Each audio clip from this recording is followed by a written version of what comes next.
നമസ്കാരം. ട്രഡീഷണലി കേരളയിലേക്ക് എല്ലാവർക്കും സ്വാഗതം. നമുക്കെല്ലാം അറിയാം ബ്രഹ്മമുഹൂർത്തം എന്താണ്, ബ്രഹ്മയാമം എന്താണെന്ന് എല്ലാം നമുക്കെല്ലാവർക്കും അറിയാം അല്ലേ. അതേപോലെ തന്നെ ഒരു ദിവസത്തെ വൈകുന്നേരം സന്ധ്യാസമയത്തെ നമ്മൾ ശ്രീയാമമെന്നും ഗോധൂളി മുഹൂർത്തം എന്നൊക്കെ നമ്മൾ പറയും. ശ്രീയാമം എന്ന് പറയുന്നത് വൈകുന്നേരം 6 മണി മുതൽ 9 മണി വരെയുള്ള സമയമാണ് ശ്രീയാമം. പക്ഷേ ഗോധൂളി മുഹൂർത്തം വരുന്നത് നമ്മുടെ ബ്രഹ്മമുഹൂർത്തം പോലെ തന്നെ ഗോധൂളി മുഹൂർത്തവും 45 മിനിറ്റ് ഒരു സമയമാണ്, അല്ലെങ്കിൽ ഒരു മുഹൂർത്തമാണെന്ന് നമുക്ക് പറയാം. ഗോധൂളി മുഹൂർത്തം എന്ന് പറയുന്നത് സൂര്യ അസ്തമനത്തിന് മുൻപ് 24 മിനിറ്റ് തുടങ്ങി സൂര്യ അസ്തമനത്തിന് ശേഷം 24 മിനിറ്റിൽ അവസാനിക്കുന്നു. അത്രയുമുള്ള 45 മിനിറ്റ് അല്ലെങ്കിൽ 48 മിനിറ്റുകളൊക്കെയാണ് നമ്മൾ ഗോധൂളി മുഹൂർത്തം എന്ന് പറയുന്നത്. ഗോധൂളി മുഹൂർത്തം ശ്രീ മഹാവിഷ്ണുവിൻ്റെ മുഹൂർത്തം എന്നാണ് അറിയപ്പെടുന്നത്. ബ്രഹ്മ മുഹൂർത്തം ബ്രഹ്മാവിൻ്റെ മുഹൂർത്തമാണ്, സരസ്വതിയുടെ മുഹൂർത്തമാണ് എന്നൊക്കെ പറയുന്നത് പോലെ തന്നെ ഗോധൂളി മുഹൂർത്തം മഹാവിഷ്ണുവിൻ്റെ മുഹൂർത്തമായിട്ടാണ് നമ്മൾ കണക്കാക്കപ്പെടുന്നത്. അപ്പോൾ ആ സമയത്ത് സന്ധ്യാസമയത്ത് ചില കാര്യങ്ങളൊന്നും നമ്മൾ ചെയ്യാൻ പാടില്ല. ശ്രീയാമം എന്ന് പറയുന്നത് ഞാൻ പറഞ്ഞു 6 മണി മുതൽ 9 മണി വരെയുള്ള സമയമാണ്. അതിനു മുമ്പേ ഗോധൂളി മുഹൂർത്തം തുടങ്ങും. അപ്പോൾ നമുക്ക് ഒരു 5:30 മുതലുള്ള സമയം നമ്മൾ ഗോധൂളി മുഹൂർത്തമായിട്ട് കണക്കാക്കാം. ഗോധൂളി മുഹൂർത്തം എന്ന് അതിന് പേര് വരാൻ കാരണം വൈകിട്ടല്ല, നമ്മുടെ കേരളത്തിൽ പൊതുവേ കാണാറില്ല. കേരളത്തിന് വെളിയിലേക്ക് ഈ കന്നുകാലികളെയൊക്കെ മേയ്ക്കാനായിട്ട് രാവിലെ തന്നെ വീട്ടിൽ നിന്ന് അഴിച്ചുവിടും. ആടുകളായാലും പശുക്കളായാലും ഒക്കെ മേയാനായിട്ട് അവരെ വെളിയിലേക്ക് വിടും. അവർ വൈകുന്നേര സമയം കൂടണേണ സമയമാകുമ്പോഴത്തേക്ക് അല്ലെങ്കിൽ വീട്ടിൽ കയറുന്ന സമയമാകുമ്പോഴത്തേക്ക് അവരെല്ലാം തിരിച്ച് വീട്ടിലേക്ക് വരും. ഒരു 5:30 സമയമൊക്കെ ആകുമ്പോഴത്തേക്ക് സന്ധ്യാസമയം ആകുന്നതിന് മുമ്പ് അവരെല്ലാം തിരികെ വീട്ടിലേക്ക് വന്ന് കയറും. അതുകൊണ്ടാണ് ആ സമയത്തിനെ നമ്മൾ ഗോധൂളി മുഹൂർത്തം എന്ന് പറയുന്നത്. അപ്പോൾ ആ ഗോധൂളി മുഹൂർത്തം എന്ന സമയത്തിലും ശ്രീയാമം എന്ന് പറയുന്ന സമയത്തിൽ നമുക്ക് കുറച്ച് കാര്യങ്ങളെല്ലാം നിശ്ചിതമായിട്ടുണ്ട്. കുറച്ച് കാര്യങ്ങളൊന്നും നമ്മൾ ചെയ്തുകൂടാ. അതായത് ശ്രീയാമം എന്ന് പറയുന്നത് ശ്രീ മഹാലക്ഷ്മി എഴുന്നള്ളുന്നത്, അതായത് നമ്മുടെ വീട്ടിലേക്ക് മഹാലക്ഷ്മി വരുന്ന സമയമായിട്ടാണ് എല്ലാവരും കണക്കാക്കുന്നത്. അപ്പോൾ ശ്രീ മഹാലക്ഷ്മി വരുമ്പോഴത്തേക്ക് നമുക്ക് ലക്ഷ്മി ദേവിക്ക് ഇഷ്ടമല്ലാത്ത അനിഷ്ടമായിട്ടുള്ള കാര്യങ്ങളൊന്നും നമ്മൾ ചെയ്യാൻ പാടില്ല. അങ്ങനെ കുറച്ച് കാര്യങ്ങളെ പറ്റിയാണ് കേട്ടോ പറയുന്നത്. അപ്പോൾ നമ്മൾ വൈകുന്നേരം സമയമാകുമ്പോഴത്തേക്കും വിളക്ക് വെക്കണ സമയമാകുമ്പോഴത്തേക്കും 6 മണിയാകുമ്പോൾ വിളക്ക് വെക്കും അല്ലേ. ആ വിളക്ക് വെക്കണതിന് മുമ്പ് തന്നെ തൂത്തുവാരണം. അപ്പോൾ തൂത്തുവാരുമ്പോഴത്തേക്കും ഒരിക്കലും നമ്മൾ 5:30 കഴിഞ്ഞിട്ട് തൂത്തുവാരരുത്. 5:30 മുമ്പ് നമുക്ക് എന്തെല്ലാം പണികളുണ്ടെങ്കിലും 5:30 മുമ്പ് അതെല്ലാം തീർത്ത് നമ്മൾ റെഡിയായിട്ട് വേണം 5:30 ആകുമ്പോഴത്തേക്ക് ഇരിക്കാനായിട്ട്. ആ സമയത്ത് തൂത്തുവാരാൻ പാടില്ല.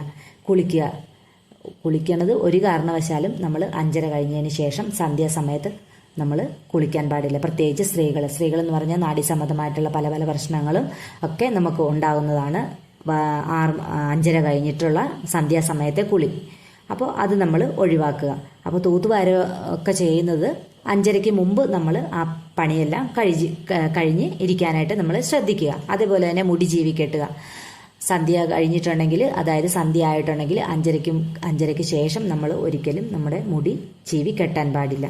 പിന്നെ വിളക്ക് കത്തിക്കുന്ന സമയമാകുമ്പോഴത്തേക്ക് നമ്മൾ വീട്ടിലുള്ളവർ തമ്മിൽ വഴക്കിടുക. ഒരു കാരണവശാലും നമ്മൾ അങ്ങനെ ചെയ്യാൻ പാടില്ല. നമുക്ക് എന്തെങ്കിലും കാര്യം ഉണ്ടെങ്കിൽ ഒരു 9 മണി വരെയുള്ള സമയത്ത് നമ്മൾ അങ്ങനെയുള്ള കാര്യങ്ങളൊക്കെ നമ്മൾ ഒഴിവാക്കാനായിട്ട് ശ്രമിക്കുക. അത് കഴിഞ്ഞിട്ട് നമുക്ക് ഇഷ്ടംപോലെ സമയമുണ്ടല്ലോ, അല്ലെങ്കിൽ അതിന് മുമ്പ് നമുക്ക് ഇഷ്ടംപോലെ സമയമുണ്ടല്ലോ, ആ സമയത്ത് നമുക്ക് എന്തെങ്കിലും വീട്ടുകാർ തമ്മിൽ എന്തെങ്കിലും പറയാനുണ്ടെങ്കിൽ പറയുകയോ പറഞ്ഞു തീർക്കാനുണ്ടെങ്കിൽ തീർക്കുകയോ ഒക്കെ ചെയ്യാം. ആ സമയത്ത് നമ്മൾ അങ്ങനെയുള്ള കാര്യങ്ങളൊക്കെ നമ്മൾ ഒഴിവാക്കണം. പിന്നെ ഒരു കാര്യം എന്ന് പറയുന്നത്, വീട്ടിൽ കുട്ടികളുണ്ടെങ്കിൽ അവർ ആ സമയത്ത് എന്തെങ്കിലും പറഞ്ഞ് വഴക്കിടുകയോ കരയിക്കുകയോ ഒന്നും ചെയ്യാതിരിക്കുക. കുട്ടികൾ കരയുന്നതൊന്നും ദേവിക്ക് അത്രയ്ക്ക് ഇഷ്ടമുള്ള കാര്യങ്ങളല്ല. നമ്മൾ വഴക്ക് ഇടുന്നതും ഒന്നും ദേവിക്ക് ഇഷ്ടമുള്ള കാര്യങ്ങളല്ല. അപ്പോൾ കുട്ടികൾ കരയുന്നത്, ആ സമയത്ത് കരച്ചിലിൻ്റെ ശബ്ദം വീട്ടിൽ നിന്ന് കേൾക്കുമ്പോഴത്തേക്കും ദേവിക്ക് അത് അനിഷ്ടമായിട്ടുള്ള കാര്യമാണ്. അപ്പോൾ അതൊക്കെ നമ്മൾ ഒരു നെഗറ്റീവ് എനർജിയാണ്. നമുക്ക് ആ ദിവസം നമ്മൾ എത്ര പ്രാർത്ഥിച്ചെന്ന് പറഞ്ഞാലും നമുക്ക് അന്നേരം ആ സമയത്ത് നെഗറ്റീവ് എനർജി നമുക്ക് അന്നേരം ഫീൽ ചെയ്യാൻ പറ്റും. അതുകൊണ്ട് കുട്ടികളെ ഒന്നും മാക്സിമം ആ സമയത്ത് കരയിക്കാതിരിക്കാനായിട്ട് നമ്മൾ ശ്രമിക്കുക.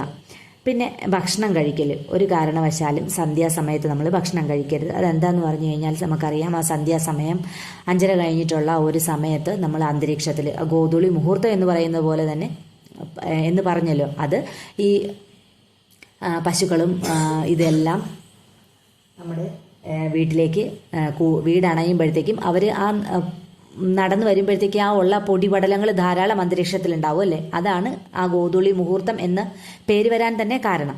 അപ്പോൾ അത് ഒഴിവാക്കിയാൽ തന്നെ നമ്മുടെ സന്ധ്യാസമയത്ത് നമ്മുടെ അന്തരീക്ഷത്തിൽ ധാരാളം പൊടിപടലങ്ങളും വിഷാംശങ്ങളും ഒക്കെ നിറഞ്ഞിരിക്കുന്ന ഒരു സമയമാണ്. അപ്പോൾ ആ സമയത്ത് ഒരിക്കലും നമ്മൾ ഭക്ഷണം കഴിക്കാനായിട്ട് പാടില്ല എന്നാണ് പറയുന്നത്. എന്തെങ്കിലും കഴിക്കാനുണ്ടെങ്കിൽ തന്നെ 5:30 മുമ്പായിട്ട് കഴിക്കുക, അല്ലെങ്കിൽ ഒരു 6:45 കഴിഞ്ഞിട്ട് നമ്മൾ അങ്ങനെയുള്ള കാര്യങ്ങളൊക്കെ ചെയ്യാനായിട്ട് ശ്രമിക്കുക. പിന്നെ അടുത്ത ഒരു കാര്യം എന്ന് പറയുന്നത് സന്ധ്യാസമയത്ത് നമ്മൾ എവിടെയെങ്കിലും യാത്ര പോവുക എന്നുള്ളതാണ്. യാത്ര പോകാനായിട്ട് വേറെ ഏതെങ്കിലും സമയം നമ്മൾ തിരഞ്ഞെടുക്കുക. ഒരിക്കലും സന്ധ്യാസമയത്ത് നമ്മൾ വേറൊരു വീട്ടിലേക്ക് കയറി ചെല്ലുകയോ നമ്മുടെ വീട്ടിലേക്ക് നമുക്കിപ്പം ആരെങ്കിലും വരുന്നുണ്ടെങ്കിൽ നമ്മുടെ വീട്ടിലേക്ക് നമുക്ക് ആ സമയത്ത് വരരുതെന്ന് നമുക്ക് പറയാനൊക്കത്തില്ല അല്ലേ. അപ്പോൾ നമ്മൾ എന്ത് ചെയ്യണം, നമ്മൾ വേറൊരു വീട്ടിലേക്ക് പോകുന്നതും യാത്ര ചെയ്യുന്നതും ഒഴിവാക്കാനായിട്ടൊന്ന് ശ്രമിക്കുക. പിന്നെ കൊടുക്കൽ വാങ്ങലുകളാണ്. സന്ധ്യാസമയത്ത് അപ്പുറത്തെ വീട്ടിലേക്ക് എന്താ പറയണ കുറച്ച് ചോറുണ്ടെങ്കിൽ കൊടുക്കുക, അല്ലെങ്കിൽ എന്തെങ്കിലും സാധനങ്ങളായിക്കോട്ടെ പൈസ കൊടുക്കുക, പൈസ കടം വാങ്ങിക്കാൻ പോവുക. നമ്മൾ കൊടുക്കുന്നതും നമ്മൾ വാങ്ങിക്കാൻ പോകുന്നതും അശുഭകരമായിട്ടുള്ള കാര്യങ്ങളാണ്. അതൊക്കെ ആ സമയത്തിന് മുമ്പ് നമ്മൾ ചെയ്യുക. പിന്നെ സന്ധ്യാസമയം എന്ന് പറയുന്നത് വിളക്ക് തെളിയിച്ച് കഴിഞ്ഞിട്ട് 6 മണിക്കാണെങ്കിൽ 6 മണിക്ക് ആണ് ഏറ്റവും പ്രധാനപ്പെട്ട ഒരു സമയം കേട്ടോ വിളക്ക് തെളിയിക്കാനായിട്ട്. 6 മണിക്ക് വിളക്ക് തെളിയിച്ച് കഴിഞ്ഞിട്ടുണ്ടെങ്കിൽ നമ്മൾ പ്രാർത്ഥിക്കുക. കുറച്ച് നേരം ഒരു 10 മിനിറ്റോ അല്ലെങ്കിൽ 20 മിനിറ്റോ അല്ലെങ്കിൽ നമുക്ക് എത്രയാണോ സമയമുള്ളത് അത്രയും സമയം നമ്മൾ വിളക്ക് വെച്ച് കഴിഞ്ഞിട്ടുണ്ടെങ്കിൽ നമുക്ക് ഏറ്റവും ചെയ്യാൻ പറ്റുന്ന കാര്യം പ്രാർത്ഥിക്കുക. ആ സമയത്ത് പ്രാർത്ഥന മാത്രം ചെയ്യുക, വേറെ പണിക്കൊന്നും പോവാതെ. ഇപ്പോൾ ജോലി ചെയ്യുന്നവരാണെങ്കിൽ തന്നെയും കുറച്ച് നേരം ഒരു അരമണിക്കൂർ ജോലി നിർത്തി വയ്ക്കുക. TV കാണാനോ അടുത്തുള്ള വീടുകളിൽ വർത്തമാനം പറയാനോ, അല്ലെങ്കിൽ നമ്മുടെ വീട്ടിൽ തന്നെയുള്ള ആൾക്കാർ തമ്മിൽ വർത്തമാനം പറയാനോ, അല്ലെങ്കിൽ കുട്ടികളെ കളിക്കാൻ പോവുകയാണെങ്കിൽ അവരെയും കൂടി നമ്മൾ പറഞ്ഞ് മനസ്സിലാക്കുക. ഈ സമയം വിളക്ക് വെക്കുന്ന സമയം നമുക്ക് കളിക്കാനുള്ളതല്ല, അല്ലെങ്കിൽ മറ്റുള്ള ജോലികളൊന്നും ചെയ്യാനായിട്ട് ഉള്ളതല്ല. ഈ സമയത്ത് നമ്മൾ പ്രാർത്ഥിക്കുകയാണ് വേണ്ടതെന്ന് പറഞ്ഞ് നമ്മൾ കുട്ടികളെയും കൂടെ മോട്ടിവേറ്റ് ചെയ്ത് നമ്മുടെ കൂട്ടത്തിലിരുത്തി അവരെയും കൂടെ പ്രാർത്ഥിപ്പിക്കാനായിട്ട് ശ്രമിക്കുക. അപ്പോൾ ഇങ്ങനെയൊക്കെ ചെയ്യുന്ന ഒരു വീട്ടിൽ നമ്മൾ ചെല്ലുമ്പോഴേ തന്നെ നമുക്ക് നല്ലൊരു പോസിറ്റീവ് എനർജി നമുക്ക് ഫീൽ ചെയ്യും. അങ്ങനെയുള്ള വീടുകളിലേക്ക് ചെല്ലുമ്പോൾ തന്നെ ആ എനർജി നമുക്കറിയാൻ പറ്റും. അപ്പോൾ ശ്രീയാമം അല്ലെങ്കിൽ ഗോധൂളി മുഹൂർത്തം എന്ന് പറയുന്ന സമയം തുടങ്ങുമ്പോൾ തന്നെ 9 മണി, അത് 6 മണി അല്ലെങ്കിൽ 5:30 തുടങ്ങി നമുക്കെടുക്കാം. 5:30 മുതൽ നമ്മൾ ഇതൊക്കെ ഒന്ന് ശ്രദ്ധിക്കാനായിട്ട് നോക്കുകയാണെങ്കിൽ നമ്മുടെ വീട് എപ്പോഴും പോസിറ്റീവ് എനർജി ആയിട്ടിരിക്കും. നമ്മുടെ വീട്ടിലുള്ള ആൾക്കാർക്കും അതേസമയം എന്താ പറയുക നല്ല പോസിറ്റീവായിട്ടിരിക്കാനും നമ്മുടെ ജീവിതത്തിലും അത് പ്രതിഫലിക്കും. അപ്പോൾ ഇത്രയാണ് ഇന്നത്തെ വീഡിയോയുടെ വിശേഷങ്ങൾ. വീഡിയോ ഇഷ്ടപ്പെട്ടിട്ടുണ്ടെങ്കിൽ ലൈക്ക് ചെയ്യാനും ചാനൽ സബ്സ്ക്രൈബ് ചെയ്യാനും മറന്നു പോകരുത്. എല്ലാവർക്കും ശുഭദിനം. നന്ദി.